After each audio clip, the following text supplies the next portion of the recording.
Hi, I've been talking a lot about culture. I've been talking a little about philosophy, and I wanted to kind of transition into generational theory here.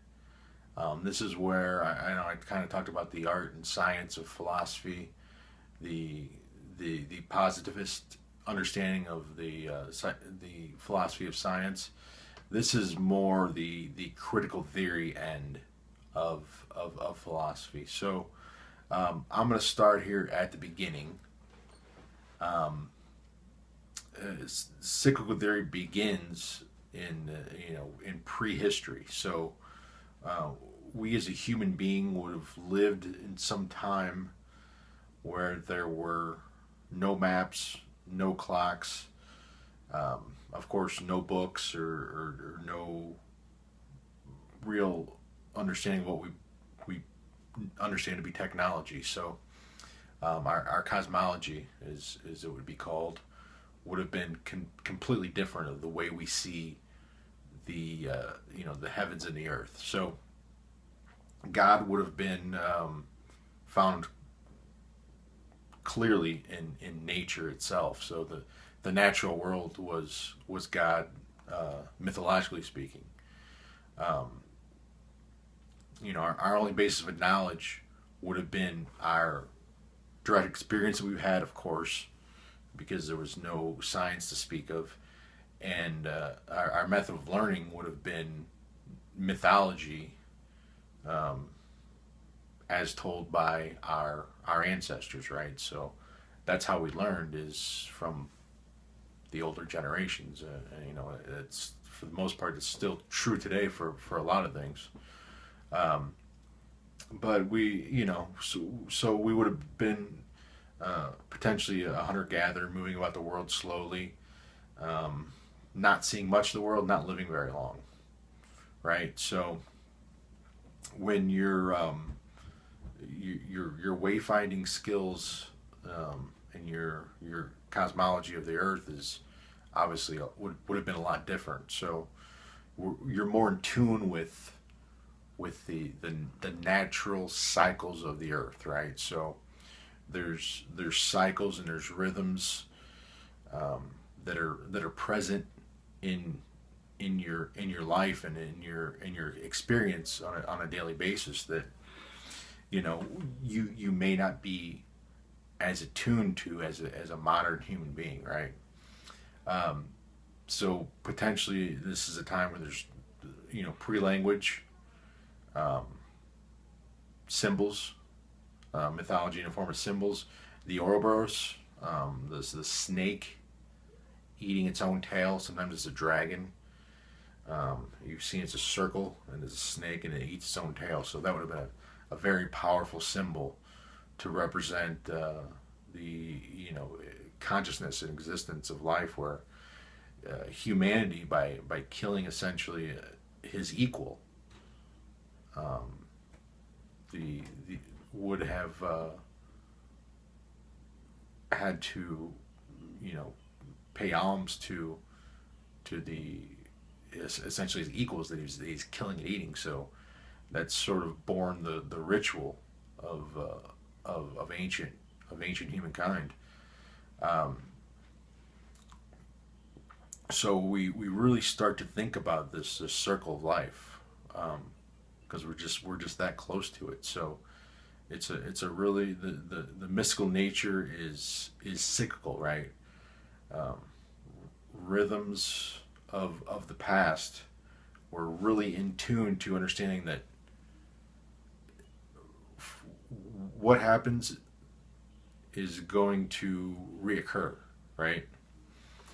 Um, Christianity came along and stomped out all the natural, the gods of nature. So, um, the understanding of divine providence. Thomas Aquinas, Saint Augustine. Um, that philosophy transferred the consciousness of a mankind into a God centered reality in one direction, in the direction of progress. So we're not in tune with the cyclical nature of the order of nature anymore. We're more in tune to the God-centered world of progress, always going forward, right? So um, the ancient philosophers would have had a lot of, to say, obviously, about these old understandings of cycles, um, and the unity of opposites would have been pretty pretty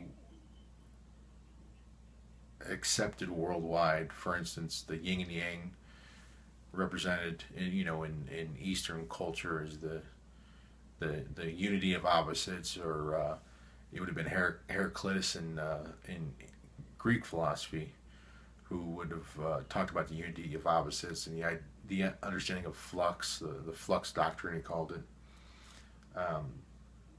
How everything essentially is one, meaning that day leads to night as night leads to day. So everything is in a state of flux.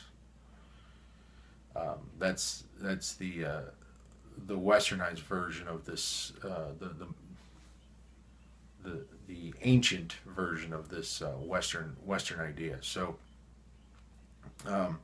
once we start to apply these to different, as history rolls on here, we start to apply this understanding of cycles to wars, to famines, to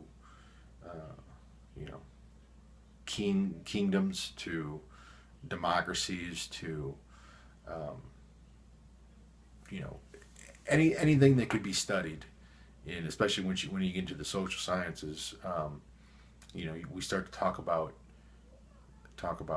these cycles. So I think the most interesting one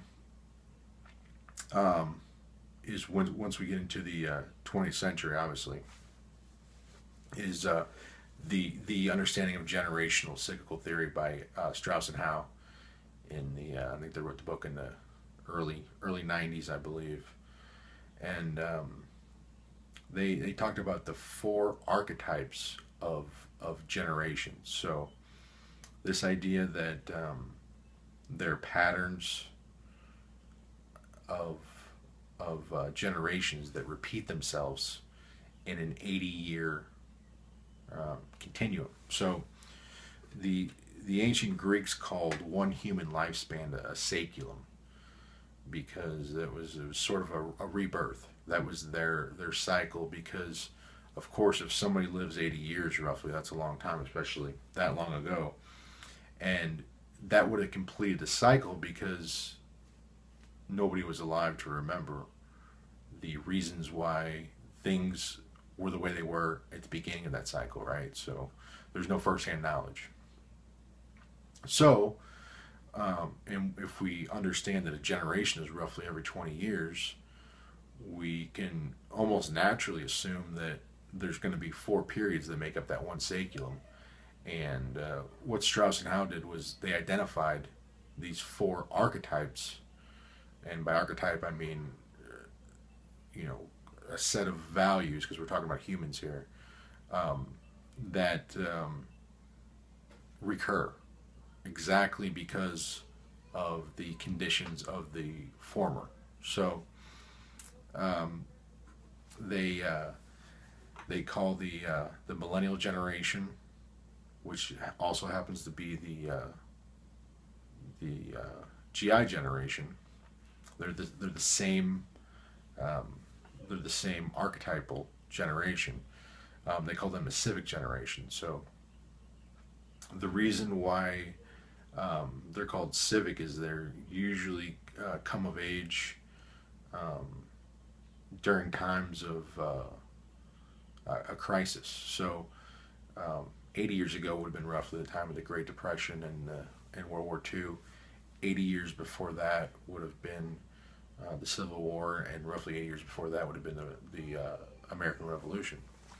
So the crisis that Strauss and Howe, which obviously they made these predictions before 9/11 and before the Great Recession 2008, this might have been their crisis, and this is not soothsaying, right? This is just what they're saying is that there's going to be some broad values of generations that take take shape exactly because of those that came before them, and they're going to react, and the predecessing generation is going to react in a pretty predictable way, in acceptance or rejection of the values of the former generation. So, and again, let me go back and say that this is very unscientific. It's interesting theory,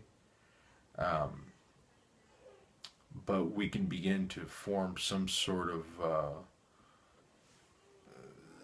understand these archetypes and how they're moving, progressing through history, as cyclical generational theory. So it's not exact science. It's it's post positivism. So it's not science, but it's trying to come up with some transcendental understanding to involve to move culture along, right, and to obviously prepare and make predictions, which is the basis of all human thought, is to prepare for the future, right? So so I think that's an important foundation to lay out, is saying that this is also part of something that we need to think about. So the end all would be to understand that there's going to be a value structure based on cycles of the past, for a generation, and that generation at some point in time will assume some sort of power, be it political, institutional, organizational power, and those values themselves will have some foundation on the leadership of a culture at large. So if there is any way to predict, which of course it's prediction is impossible. It's more of a predictive analytics, a forecasting, more in the vein of futurologists, the modern social scientists. So that's what interests me, is understanding is there a way we can better prepare for the future based on the value structures of the leadership that is just about to assume these mantles of leadership. So I've gone on long enough with generational theory, and I will pick it back up next time with another topic. Thank you.